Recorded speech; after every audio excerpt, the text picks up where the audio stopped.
भगवद गीता अध्याय 2 श्लोक 30 देहि नित्यम वध्योयम देहे सर्वस्य भारत तस्मात् सर्वाणि भूतानि न त्वं शोचितुमर्हसि 30। हे अर्जुन, प्रत्येक जीव के शरीर में आत्मा सदैव अविनाशी, अजर और अमर है। इसलिए सभी जीवों की मृत्यु पर तुम्हें शोक करने की आवश्यकता नहीं है। आत्मा की अविनाशिता। यह श्लोक आत्मा की शाश्वतता को लेकर है।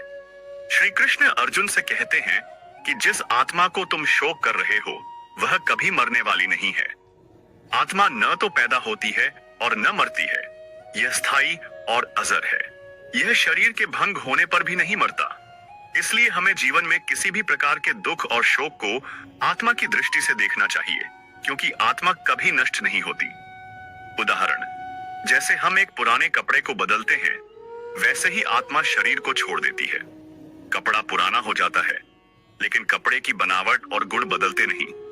ठीक उसी प्रकार आत्मा कभी नष्ट नहीं होती, केवल शरीर का रूप बदलता है। शरीर का क्षय और आत्मा की स्थिरता। शरीर की मृत्यु केवल एक परिवर्तन है। हम जिस शरीर को अपना मानते हैं वह केवल एक अस्थायी आवरण है। जैसे एक गाड़ी का इंजन खराब हो जाता है तो हम गाड़ी को बदल देते हैं, लेकिन इंजन यानी गाड़ी का असली हिस्सा कभी भी नष्ट नहीं होता। शरीर के साथ भी यही है। आत्मा उसका असली रूप है जो शाश्वत है। शोक करने का कोई कारण नहीं। कई बार हम अपने प्रियजनों की मृत्यु पर शोक करते हैं, लेकिन यह श्लोक हमें समझाता है कि मृत्यु केवल एक प्रक्रिया है, आत्मा की यात्रा का एक हिस्सा है। हमें शोक करने का कोई अधिकार नहीं है, क्योंकि आत्मा को कोई नुकसान नहीं होता। उदाहरण, जैसे हमें कभी भी हमारी पुराने घर को छोड़कर नए घर में जाने का दुख नहीं होता, वैसे ही हमें किसी के शरीर के नष्ट होने पर शोक नहीं करना चाहिए, क्योंकि वह केवल एक रूप परिवर्तन है।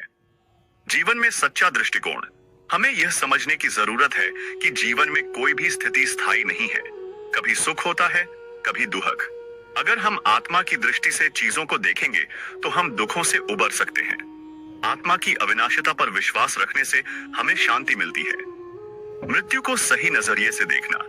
श्री कृष्ण अर्जुन को यह समझाते हैं कि मृत्यु से डरने या घबराने का कोई कारण नहीं है। मृत्यु केवल शरीर का अंत है। आत्मा की यात्रा जारी रहती है। जब हम यह समझते हैं तो हमें जीवन में ज्यादा साहस और धैर्य मिलता है। जीवन में कैसे लागू करें? शोक से उबरना। जब हमें अपने किसी प्रियजन की मृत्यु का सामना करना पड़ता है तो हम इस श्लोक के माध्यम से समझ सकते हैं कि हमें शोक करने का कोई कारण नहीं है। आत्मा अमर है और यह शोक केवल शरीर के नष्ट होने का ही है। जीवन में संतुलन।